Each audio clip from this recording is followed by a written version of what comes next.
ई content योजनांतर्गत आज हम कक्षा बीए द्वितीय वर्ष विषय हिंदी साहित्य द्वितीय प्रश्न पत्र प्रकरण ऊसर एकांकी, इसके लेखक है भुवनेश्वर प्रसाद। इस एकांकी की आज हम समीक्षा करेंगे, विवेचन विश्लेषण करेंगे। पिछले वीडियो में हमने भुवनेश्वर प्रसाद जिन्होंने ऊसर नामक एकांकी का सर्जन किया है, उसका हम व्यक्तित्व और कृतित्व या जीवन परिचय है उससे मुखातिब परिचित हो चुके हैं। आज हम प्रस्तुत एकांकी का सार और साथ साथ में इस एकांकी के जो मार्मिक गद्यांश है उनकी सप्रसंग व्याख्याएं करेंगे।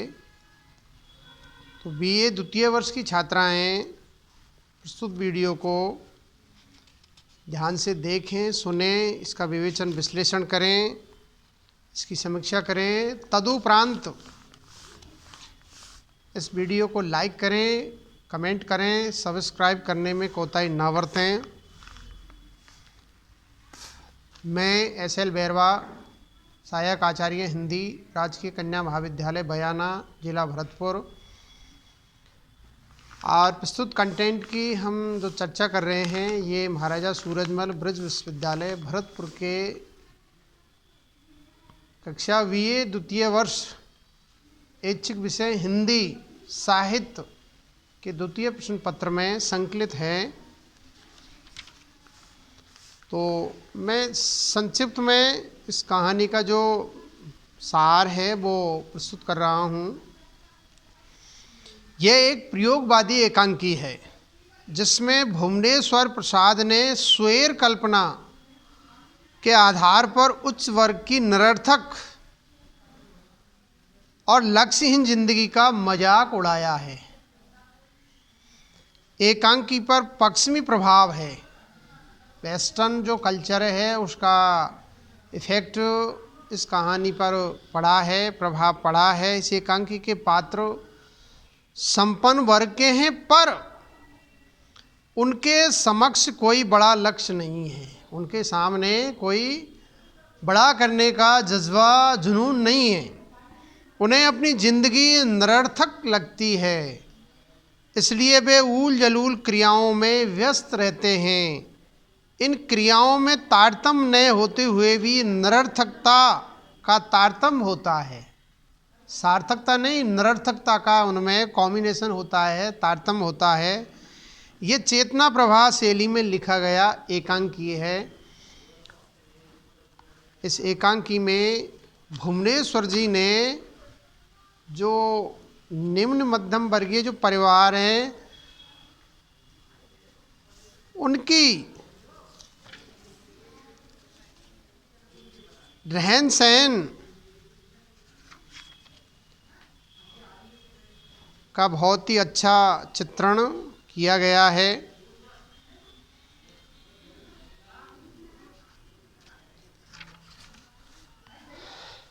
भुवनेश्वर प्रसाद की एकांकी रचनाएं बहुत ही सशक्त है।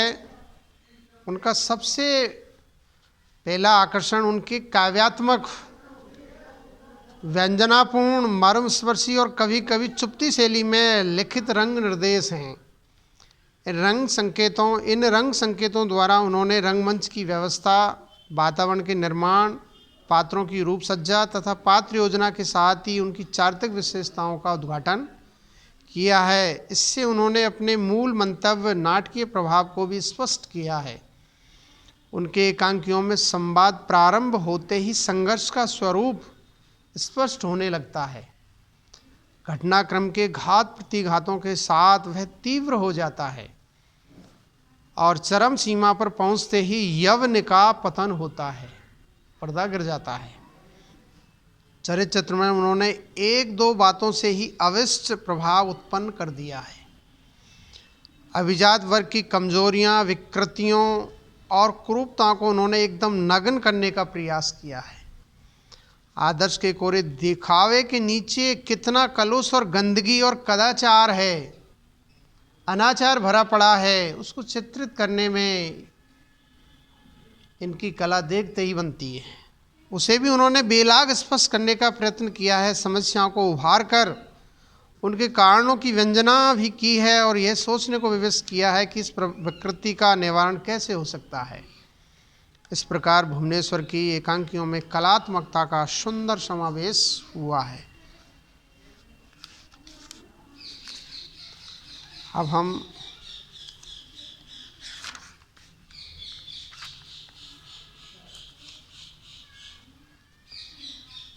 इस एकांकी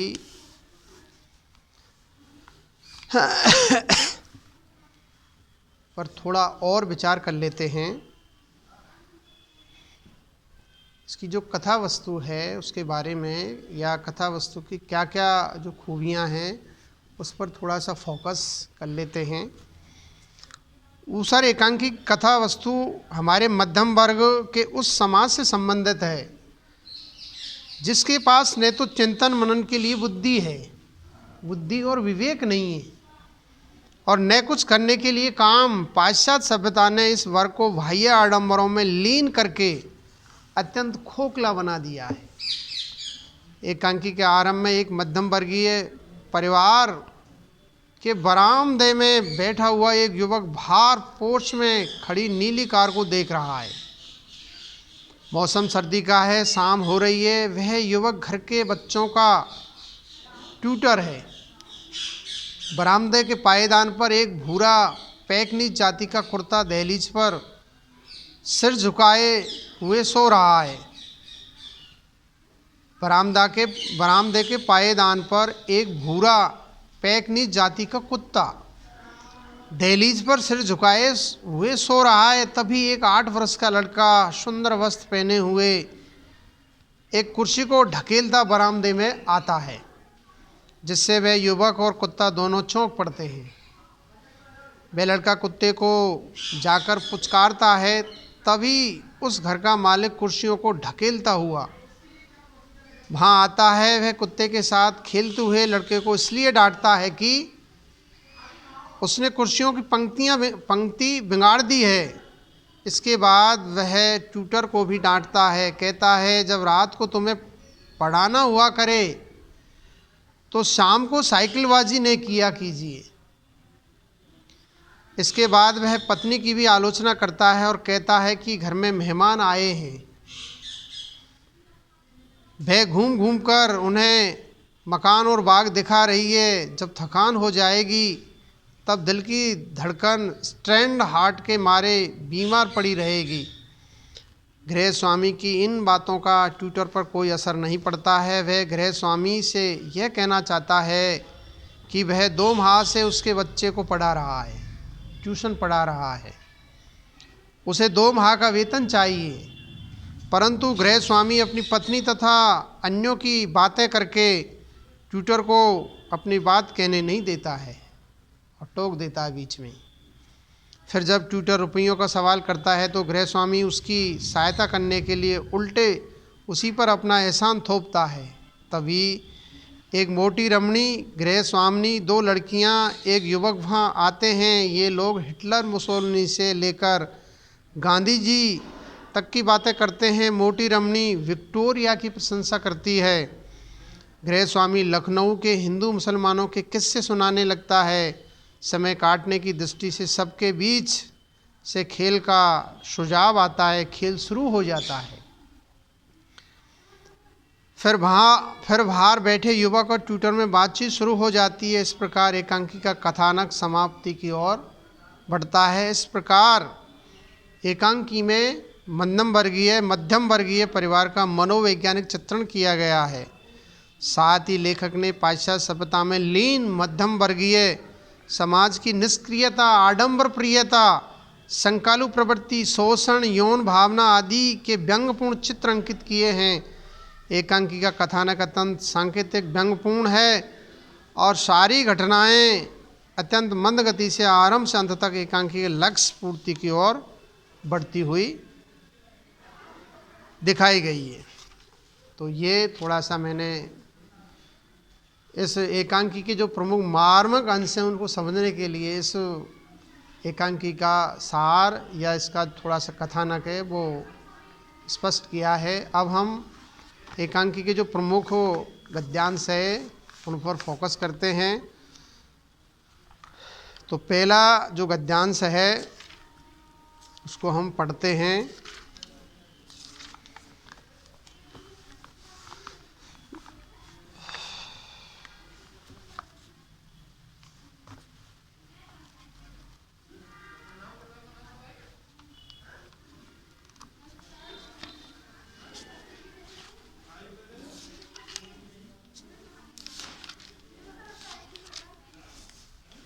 मैं इस भीड़ भड़के से बहुत भड़कता हूँ।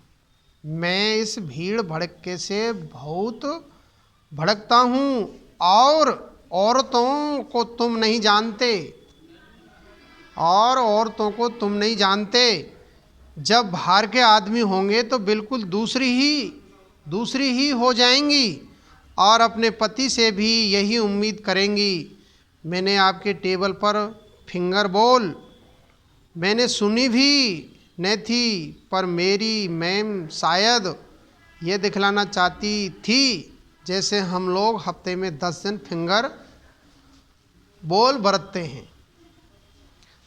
अब हम इस गद्यांश का या प्रस्तुत गद्यावतरण का व्याख्या के 4 सोपानों के आधार पर इसका विवेचन विश्लेषण करते हैं, सप्रसंग इसकी व्याख्याएं करते हैं। तो नंबर 1 इसका संदर्भ देखते हैं। प्रस्तुत गद्यांश हमारी पाठ्य पुस्तक 7 एकांकी संकलन में संकलित भुवनेश्वर प्रसाद द्वारा रचित लिखित ऊसर एकांकी से उद्धृत है, अवतरित है, लिया गया है।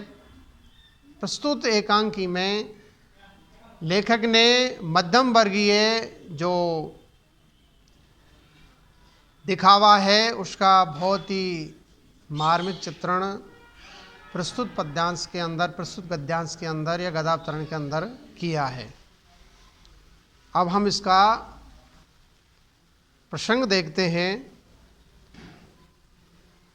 प्रस्तुत एकांकी मध्यम वर्गीय परिवार की खोखली विचारधारा से परिचित कराता है। ट्यूटर ने मिसेस सिवल के बारे में ग्रे स्वामी से यूं ही पूछ लिया था।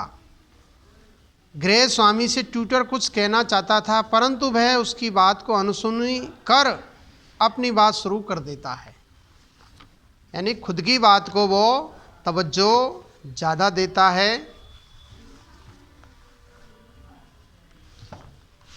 या यूँ कहें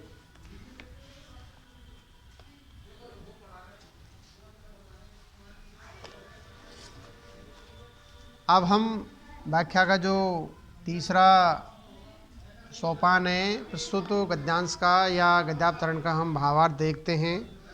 प्रस्तुत गद्यांश में लेखक या एकांकीकार कहता है या ग्रे स्वामी कहता है कि अब घर पर लोगों की भीड़ जुटी हुई है। मिसेज सिवल भी उनके साथ व्यस्त हैं। मुझे ऐसी भीड़ भाड़ अच्छी नहीं लगती, विशेषकर महिलाओं का इस तरह से एकत्रित होना तो और अच्छा नहीं लगता। वह ट्यूटर से कहता है कि तुम महिलाओं की प्रवृत्ति नहीं समझते हो। महिलाओं में क्या क्या आदतें होती हैं उनके बारे में आप नहीं जानते। उनकी प्रवृत्ति यह होती है कि जब बाहर से कुछ लोग आए हुए हों तो उस समय उनका व्यवहार ही बदल जाता है। बहुत ही आमूलचूल परिवर्तन उनके व्यवहार में हो जाता है। जब कोई गेस्ट या कोई बाहर से अतिथि आता है, मेहमान आता है, तो महिलाओं का जो व्यवहार है वो बिल्कुल ही बदल जाता है। उस समय वे सामान्य व्यवहार से भिन्न व्यवहार करने लगती हैं। उस समय उनकी इच्छा यह रहती है कि उनका पति भी उनका साथ दे और वैसा ही दिखावा करे जैसा वो करती है। जैसे मैंने तुम्हारे फिंगर बोल, तुम्हारी अंगुलियों की आवाज़ नहीं सुनी, किंतु मेरी मेम साहब आगंतुकों को, आने वालों को ये दिखाना चाहती है जैसे हम लोग रोज़ ही फिंगर बोल काम में लेते हैं। उंगलियों के इशारे से क्या है, हम काम करते हैं, ये है फिंगर बोल। टेबल पर अपनी उंगलियों से आवाज़ करते हैं, अब बोलो, ये महिलाओं की दिखावे की प्रवृत्ति है या नहीं, बताइए। वह तो यह जताने में शान समझती है कि एक सप्ताह में 10 दिन ऐसा करते हैं। गृह स्वामी सप्ताह में 10 दिन ऐसा करने की बात कहकर स्पष्ट करना चाहता है कि महिलाओं में दिखावे की प्रवृत्ति बहुत ज़्यादा होती है। सो ज़्यादा करती है, दिखावा ज़्यादा करती है। यह प्रवृत्ति समझने के कारण ही मैं महिलाओं की भीड़ से दूर ही रहना चाहता हूँ, क्योंकि मुझे महिलाओं की ऐसी प्रवृत्ति अच्छी नहीं लगती है। अब हम प्रस्तुत गद्यांश की या इसका कलात्मक सौंदर्य या साहित्यिक सामग्रिक विश्लेषण देखते हैं। उक्त गद्यांश में लेखक ने मध्यम वर्गीय परिवार की प्रदर्शन की प्रवृत्ति तथा गृह स्वामी की बात की प्रसंगहीनता को व्यक्त किया गया है। और प्रस्तुत पद्यांश में वर्णन में मनोवैज्ञानिकता, मध्यम वर्ग की अपने आप को ऊंचा प्रदर्शन करने की सनक व्यंजित हुई है। और प्रस्तुत गद्यांश की भाषा शैली सहज, सरल, सुबोध और लेखक या एकांकीकार के भाव और विचारों को व्यक्त करने में पूर्ण रूप से सशक्त और समर्थ है। अगला गद्यांश को हम पढ़ते हैं। मैं सब समझता हूँ, मैं सब समझता हूँ, यह आपकी मेहरबानी है, पर मैं मजबूर हूँ, पर मैं मजबूर हूँ, आमदनी का यह हाल है, उजला खर्च, मैं कतई मजबूर हूँ। मद्रासी मैम 25 रुपये पर तैयार थी, मुझे कहना नहीं चाहिए, मैंने सिर्फ आपकी इमदाद की गरज से, आपकी इमदाद मानी मदद की गरज से समझे ये इंतज़ाम किया था। अब देखिए गद्यांश बहुत ही लघु है, छोटा है, लेकिन इसके भाव बहुत गहरे हैं। अब हम इस गद्यांश की व्याख्या के 4 सोपान, संदर्भ, प्रसंग, भावार्थ और कलात्मक सौंदर्य या साहित्यिक सामाजिक विश्लेषण के आधार पर इस गद्यांश की समीक्षा करते हैं। तो नंबर 1 इसका संदर्भ देखते हैं। प्रस्तुत गद्यांश हमारी पाठ्य पुस्तक 7 एकांकी में संकलित भुवनेश्वर प्रसाद द्वारा लिखित रचित एकांकी ऊसर से उद्धृत है, अवतरित है या लिया गया है। अब हम इसका प्रसंग देखते हैं।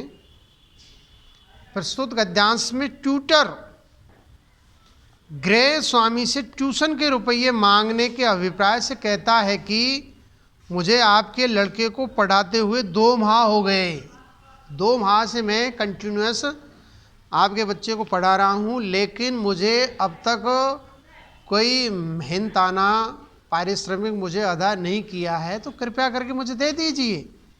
इस पर गृह स्वामी ने जो कुछ कहा इसमें उसी का जिक्र किया गया है, वर्णन किया गया है। तो अब हम व्याख्या का जो 3रा सोपान है, इसका भावार्थ है, उसको निहारते हैं, देखते हैं। प्रस्तुत गद्यांश में लेखक गृह स्वामी ट्यूटर द्वारा ट्यूशन पढ़ाने के रुपये मांगे जाने पर कहता है कि मैं वह सब समझता हूँ जो तुम कहना चाहते हो, मैं आपकी बात को समझ रहा हूँ कि आप मुझसे क्या कहना चाहते हो। यह आपकी कृपा है जो 2 महीने से यहाँ पढ़ा रहे हो। गृह स्वामी युवक के संकेत से ही जान लेता है कि 2 महीने पढ़ाते होने पर भी रुपये न दिए जाने की बात युवक कहना चाहता है। वह युवक से कहता है कि मेरी व्यवस्था है, मैं लाचार हूँ, मैं हैरान हूँ, मैं मजबूर हूँ। वह कहना चाहता है कि इतने दिनों में भी आपका वेतन न देने का कारण तो मेरी मजबूरी है। रही बात मेरी आमदनी की, सो आमदनी से ज़्यादा खर्चा है, यानी आमदनी 98 और खर्चा रुपया, ये मेरी स्थिति है। ऐसी स्थिति में मैं विवश हूँ और आपको रुपये नहीं दे पा रहा हूँ। आपका जो मेहनताना है उसको मैं नहीं दे पा रहा हूँ, ये मेरे सामने मजबूरी है। गृह स्वामी दूसरी यह बात कहना चाहता है कि एक मद्रासी मैम केवल 25 रुपये महीने में पढ़ाने के लिए राजी थी, मद्रासी मैम, लेकिन मैंने उसको मना कर दिया आपके खातिर। आपको जितना देना तय हुआ उससे कम रुपयों में वह कहता है कि वैसे अपनी अच्छाई मुझे कहनी तो नहीं चाहिए, पर वास्तविकता यही है कि मैंने तो आपकी सहायता करने के उद्देश्य से ही यह सब प्रबंध किया था, आपको ट्यूटर लगाया था। मतलब यह है कि ट्यूशन इसलिए पढ़वाना शुरू किया था कि इसके पारिश्रमिक के रूप में मैं आपकी कुछ आर्थिक सहायता कर सकूं। तो ये दिखावा है।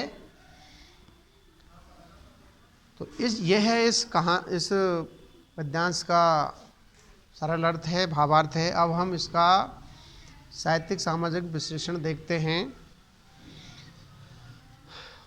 उक्त गद्यांश में ट्यूटर सकुचाता हुआ अपना पारिश्रमिक मांगना चाहता है, रुपये न देने पड़े, इसके लिए गृह स्वामी उस पर एहसान जमाना चाहता है कि मैं तो एक मद्रासी मैम को ट्यूशन लगाता, लेकिन आपकी सहायता करने के लिए मैंने आपको ट्यूटर पर रखा है।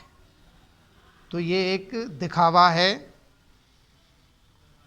वह यह कहकर भी युवक को चुप कर देना चाहता है कि मैंने तुम्हारे ऊपर बड़ा एहसान किया है, तुम्हें ट्यूटर रखकर, तुम्हारी आर्थिक स्थिति खराब थी, तुम्हें रुपयों की आवश्यकता थी, सो मैंने तुम्हें ट्यूशन पढ़ाने नियुक्त किया था। और उक्त गद्यांश की भाषा सरल, भावानुकूल, शैली व्यंग्यात्मक, मनोभावा अभिव्यंजक है। और उक्त गद्यांश की भाषा शैली सहज सरल सुबोध, लेखक या एकांकीकार के भाव और विचारों को व्यक्त करने में पूर्ण रूप से सशक्त और समर्थ है। अब हम इस एकांकी का जो तीसरा मार्मिक गद्यांश है उसको पहले पढ़ते हैं, फिर व्याख्या के 4 सोपानों के आधार पर इसका विवेचन विश्लेषण करते हैं। मेरा जिंदगी का एटीट्यूड, मेरा जिंदगी का एटीट्यूड बिल्कुल मुख्तलिफ है। तुम अपने सोशलिज्म ओशलिज्म के जोश में शायद यह समझ बैठे हो कि जिंदगी का गहरे से गहरा मतलब तुम्हारे लिए साफ हो गया है, जैसे कोई बड़ा सर्कस का घोड़ा तुम्हारे काबू में आ गया। पर जिंदगी अगर इस तरह लटकों और फार्मूलों में बांधी जा सकती तो आज तक कब की ख़त्म हो जाती।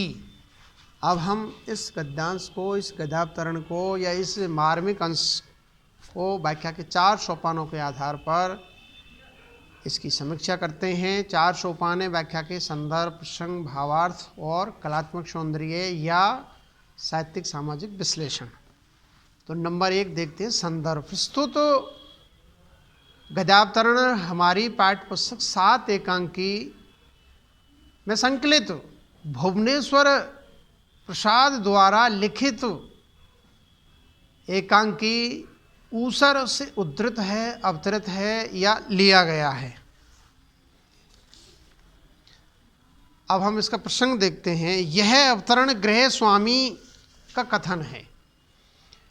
ट्यूटर युवक गृह स्वामी से, ट्यूटर जो युवक है जिसको ट्यूटर पे लगाया है, ट्यूशन पर लगाया है, गृह स्वामी से 2 माह के ट्यूशन के पैसे मांगने का प्रयत्न करता है, लेकिन गृह स्वामी अपनी मजबूरी का राग अलापता हुआ उस पर किए एहसान का भी उल्लेख कर देता है और बात को मोड़ने के लिए दूसरा प्रसंग उपस्थित करता है। अब क्या प्रसंग उपस्थित करता है?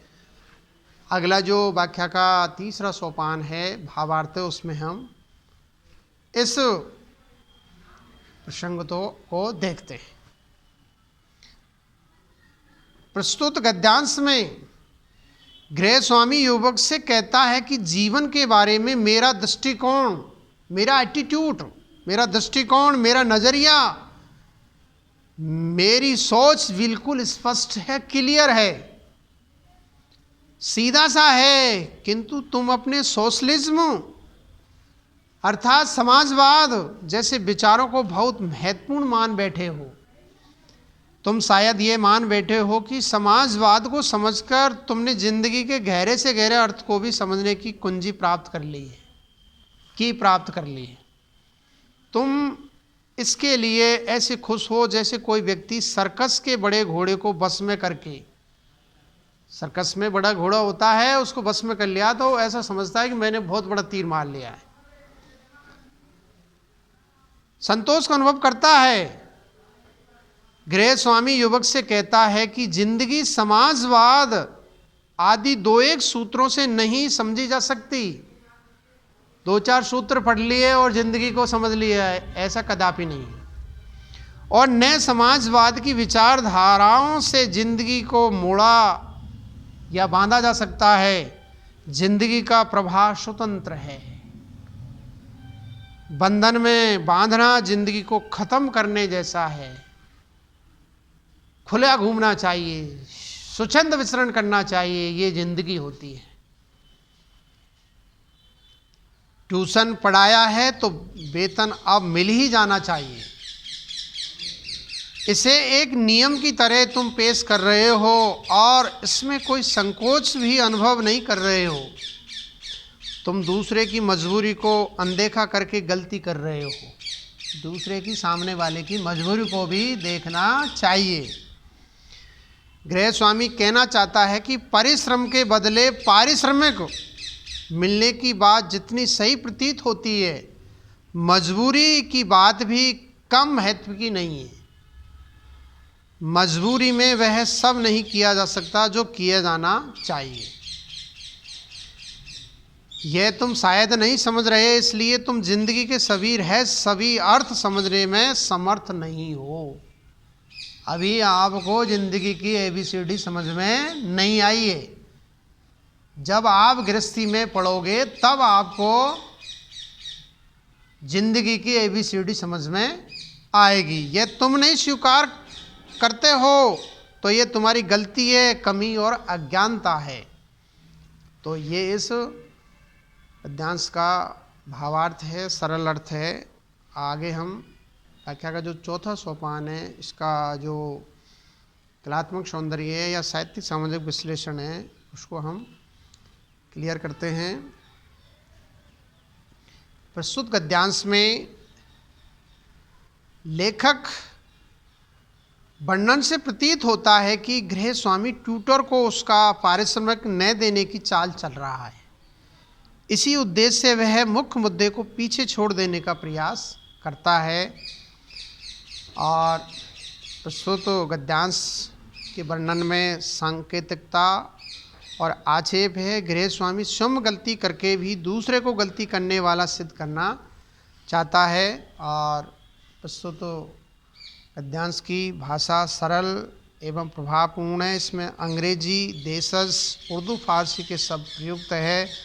शैली विवेचनात्मक है और उक्त गद्यांश की भाषा शैली सहज, सरल, सुबोध और लेखक या एकांकीकार के भाव और विचारों को व्यक्त करने में पूर्ण रूप से सक्षम और समर्थ है।